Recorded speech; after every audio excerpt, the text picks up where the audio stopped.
Hey everyone, welcome back. Is Free Fire refusing to install, update, or download a new map content because of storage error? Here's the fix.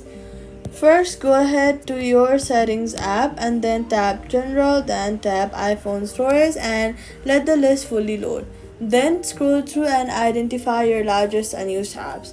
Free Fire needs several gigabytes free just to download its map and character resources back, so tap offload app on a few large apps you do not use often, which removes the app but it keeps the data.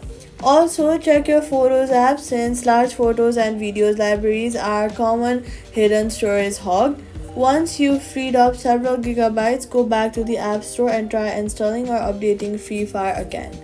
If the error still shows give even with the free space available, restart your iPhone completely since this resets how the operating system calculates available storage and clears the stock storage gate. So all you've got to do is free up several gigabytes in storage, offload unused apps, and restart if needed. Free Fire installs and run cleanly, and that's it. Subscribe.